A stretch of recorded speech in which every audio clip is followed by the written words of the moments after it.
Kamu pernah jeti segalanya. Setiap pagi, namamu adalah alasan pertama untuk tersenyum. Setiap malam, suaramu adalah melodi terakhir yang mengantar tidur.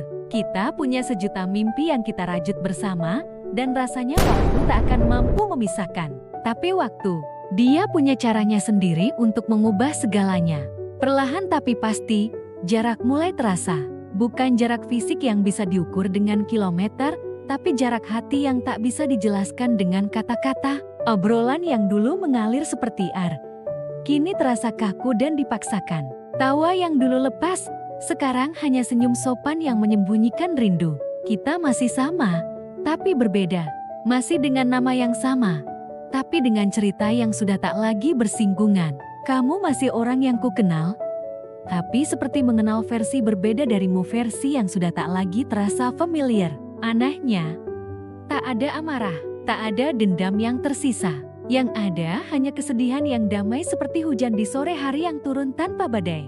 Mungkin karena kita sama-sama tahu bahwa kadang dua hati bisa berpisah tanpa perlu ada yang disalahkan. Kita adalah bukti bahwa pernah tak selalu berakhir dengan selamanya. Bahwa ada cerita yang indah justru karena dia punya akhir. Seperti musim yang berganti, seperti matahari yang terbenam, ada keindahan dalam setiap perpisahan yang terjadi dengan damai. Sekarang, setiap kali ingatan tentangmu mampir, aku tersenyum. Bukan senyum yang menyakitkan, tapi senyum yang penuh syukur. Syukur karena pernah mengenalmu. Syukur karena pernah merasakan indahnya mencintai dan dicintai. Syukur karena pernah menjadi bagian dari ceritamu, meski hanya untuk sementara. Kita mungkin sudah menjadi orang asing sekarang, tapi kenangan tentang kita akan selalu menjadi bagian dari siapa aku hari ini. Setiap tawa yang kita bagi, setiap air mata yang kita hapus bersama, setiap janji yang pernah kita ucapkan, semuanya telah membentuk pribadi yang lebih kuat, yang lebih siap menerima bahwa tidak semua yang indah harus bertahan selamanya.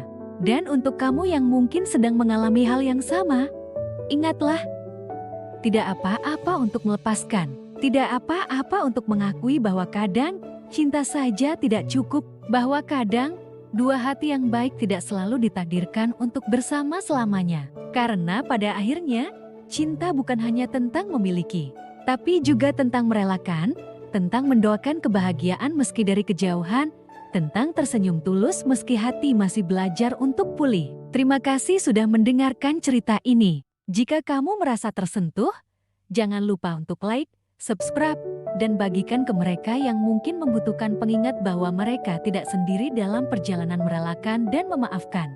Sampai jumpa di cerita selanjutnya.